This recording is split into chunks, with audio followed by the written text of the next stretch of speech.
अस्सलाम वालेकुम जनाब। एग्रीमेंट होगा नहीं होगा, अगर हो गया तो उसकी वैल्यू क्या होगी, क्या वो चलेगा नहीं चलेगा, पाकिस्तान का क्या किरदार था। तो मैं आपको बिल्कुल वजाहत के साथ बताऊं कि दुनिया इस वक्त में इस बात की मुतारिफ है कि ये एक बहुत बड़ा जो झगड़ा था जो कि न्यूक्लियर कॉन्फ्लिक्ट की तरफ चला गया था और ये चंद घंटों के ऊपर रह गया था। तो उस वक्त में पाकिस्तान ने सीज़ फायर करवाया, सफारती कोशिशें की, पूरे मिडल ईस्ट को जंग में छलांग मारने से रोका। तो पूरा मिडल ईस्ट भी जो है ना वो इस वक्त में शुक्रगुजार है। इवन मैं आपको शायद बुरा लगे कुछ लोगों को, यूएई के अंदर भी जो बहुत ज़्यादा अक्सरियत है ना वो ये बात कह रही है कि जिस तरीके से हमने इंडिया और इसराइल का हाथ पकड़ा हुआ है तो सबसे ज़्यादा जो तकलीफ़ उठानी पड़ेगी वो भी हमें उठानी पड़ेगी।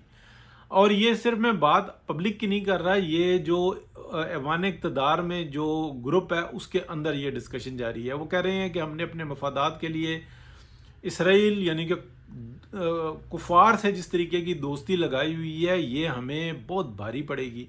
अभी अमेरिका के बिल आ रहे हैं, अभी जो इकोनॉमिक क्राइसिस आने वाले हैं, जो सूरत हाल बनने वाली है वो अनअफोर्डेबल है। हमने बहुत ज़्यादा टूरिज़्म से पैसा कमाया है, लेकिन जिस तरीके से टूरिज्म हर्ट हुआ है और अब टारगेट होंगे हम लोग, तो ये भी जो उन्होंने बड़ी तकलीफ दे होगी।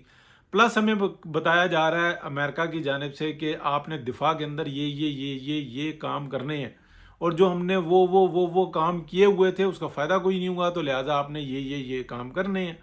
तो ना पहले फ़ायदा हुआ और ना अब फ़ायदा होगा, ये एक आम बहस है। अब मैं आपको बताता हूँ कि पाकिस्तान के अंदर की क्या सूरत हाल है। पूरी दुनिया हैरान है कि इतना बड़ा जो क्राइसिस था वो पाकिस्तान फेस कैसे कर गया। एक तरफ तो पंजाब गवर्नमेंट है कि जो डेवलपमेंट और दीगर जितने काम है ना उनको बेहतरीन तरीके से कर रही है। पंजाब गवर्नमेंट का मतलब ये है कि पूरे पाकिस्तान का 70% जो है वो पंजाब गवर्नमेंट के ऊपर काम कर रहा होता है। यानी कि पूरा पंजाब जो है ना वो आप कह लें कि 70% पाकिस्तान है। और अगर वो बेहतर काम कर रहा है तो 70% पाकिस्तान बेहतर काम कर रहा है। फिर आ जाती है फेडरल में। फेडरल ने जिस तरीके से पेट्रोल गैस और जितने बड़े बड़े क्राइसिस थे उसके अंदर कीमतें तो महंगी की, लेकिन सप्लाई उसकी शॉर्ट नहीं होने दी। जबकि पूरी दुनिया के अंदर जितने थर्ड वर्ल्ड कंट्रीज हैं अगर आप देखेंगे तो उनका नाक मुंह लाल हो गया। इंडिया के अंदर देखें, बांग्लादेश के अंदर देखें, श्रीलंका के अंदर देखें, किस तरीके से शॉर्टेजेस हुई, उनसे अपने मामलात संभाले नहीं गए। पाकिस्तान में एक एक लीटर जो है ना पेट्रोल कम नहीं हुआ। हाँ, महंगा हुआ, दुनिया के साथ साथ हम भी थे, हम भी हैं, और वो हम अप्स एंड डाउन्स को जो है ना जिस तरीके से भी है उसको कंट्रोल कर रहे हैं। मीडिया ने बड़ी कोशिश की, 15 दिन का पेट्रोल रह गया, 6 दिन का पेट्रोल रह गया, 8 दिन का पेट्रोल रह गया। अच्छा, जब नॉर्मल सूरत हाल हो तो तब क्या होता है, वो जो 20 दिन का रह जाता है, इसी में सप्लाई चलानी पड़ती है। दुनिया का निज़ाम जो है ना इसी तरीके से ही है। आगे क्या होने वाला है मैं आपको बिल्कुल वजाहत के साथ बताऊं। पाकिस्तान ने बहुत बड़ा काम करके और ऐलान किया हुआ है या बताया हुआ है इन दी मीटिंग्स कि अब हमने अपने मफादात, अपने मामलात, अपने जो इकनॉमिक सूरत हाल है उसके ऊपर तवज्जो देनी है।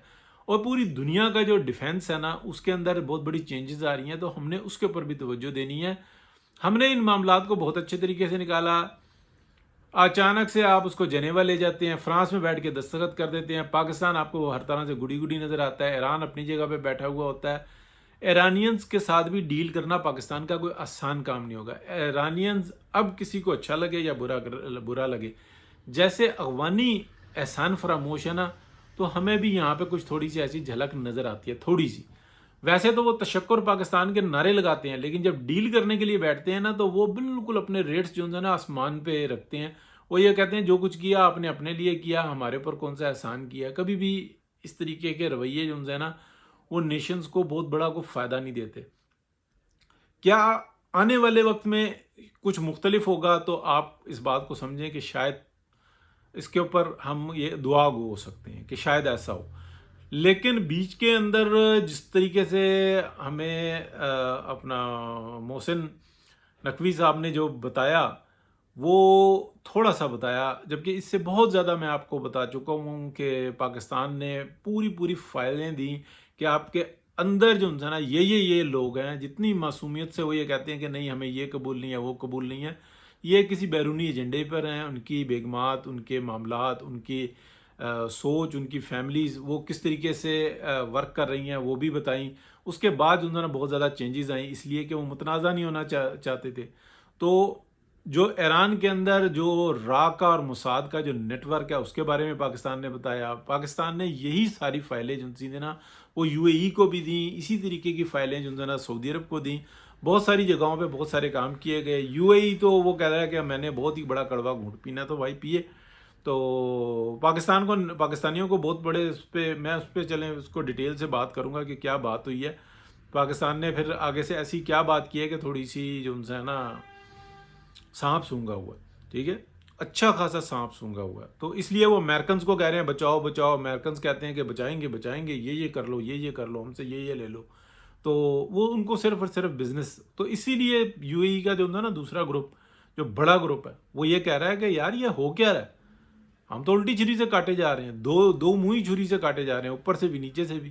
تو دیکھتے ہیں جی صورتحال کیا بنتی ہے. پاکستان اس وقت میں خوش نصیب ترین ممالک میں. ہم نے پریشانیاں بھگتی ہیں، ہم نے مہنگائی فیس کی ہے، ہم آلریڈی ایک بہت بڑے گڑھے سے نکل رہے ہیں. اگر آپ صرف 4 سال پہلے کی بات دیکھیں تو اس وقت میں سی این جی کی، پیٹرول کی، گیس کی جو قلت تھی، حالانکہ پوری دنیا بہترین طریقے سے چل رہی تھی لیکن پاکستان میں قلت تھی. اور کیوں تھی؟